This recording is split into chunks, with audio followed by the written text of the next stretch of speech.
Hi, my name is Nazla, and I'm an assistant professor at the Faculty of Technology Policy Management.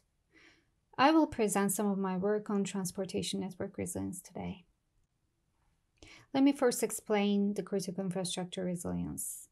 One of the seminal infrastructure resilience assessment studies represents resilience by four different dimensions, and these are called 4R.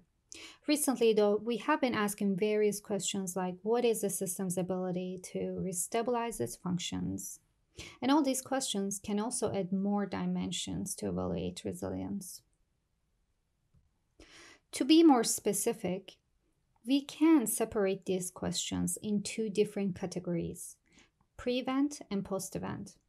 I will be focusing on what are the consequences of natural disasters and how to best rebuild and restabilize a transportation network. In 2015, there was a major earthquake in Nepal with magnitude of 7.8, which is followed by multiple aftershocks.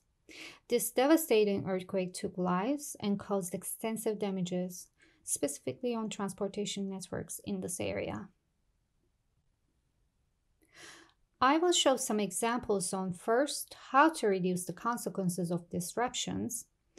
For this, I will give you an example of identifying critical locations in road networks to help with hardening those group of locations. Second, how to build the road networks, which is where I explain developing road recovery strategies using different methods for Nepal transportation network. One of the questions we wanted to explore in Kathmandu case is to find out which road segments were becoming more important or let's say used more when we want to reach to a hospital, considering there's a disruption in the network, such as earthquakes. This is an important question in emergency situations like earthquakes because there is a maximum amount of time each hospital should be accessible for life-saving purposes. The idea here is to also build a method and compare it with the data that we collected from Nepal, but also build a spatial decision support system that is interactive, such that decision makers can observe how networks' behavior change under different magnitudes of disruptions. This means we need to improve data readability, which would also help building resilience management strategies. There are many obstacles related with visualization. For example, we have multiple disruptive stages, which means we want to know what happens if 10 roads close and up to 100 roads or more. If you would like to visualize that traditionally, you would be showing 100 different maps at once.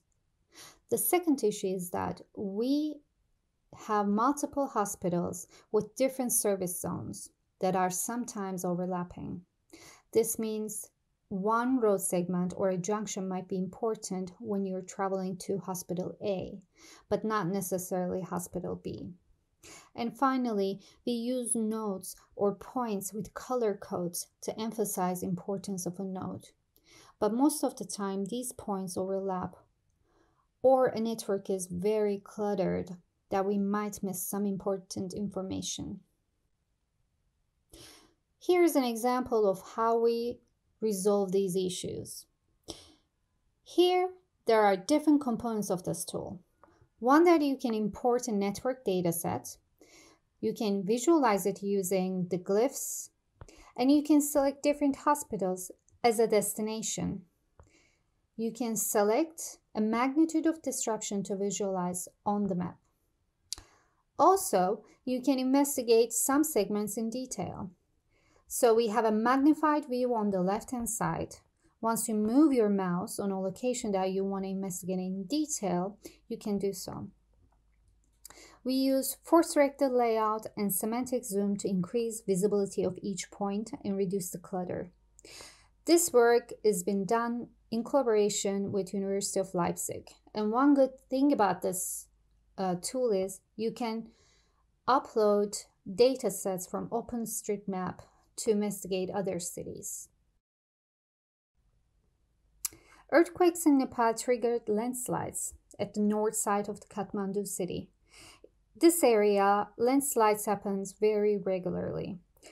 At the time, my colleagues visited Nepal and interviewed with governmental organizations as well as locals to identify response time of authorities.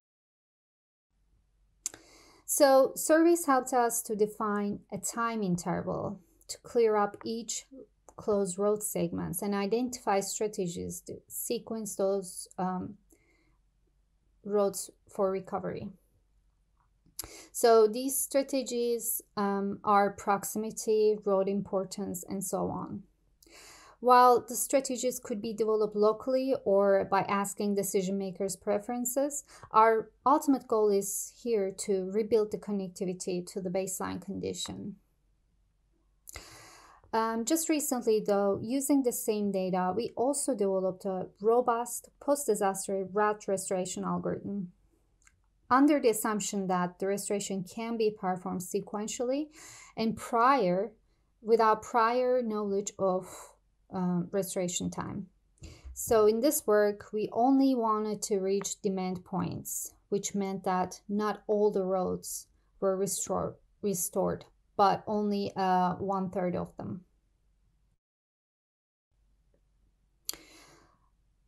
While through Nepal's study, I wanted to emphasize here that we cannot avoid natural disasters. And we need to shift our mindset from traditional fail-safe design approaches to adopting safe-to-fail and resilience-based management approaches.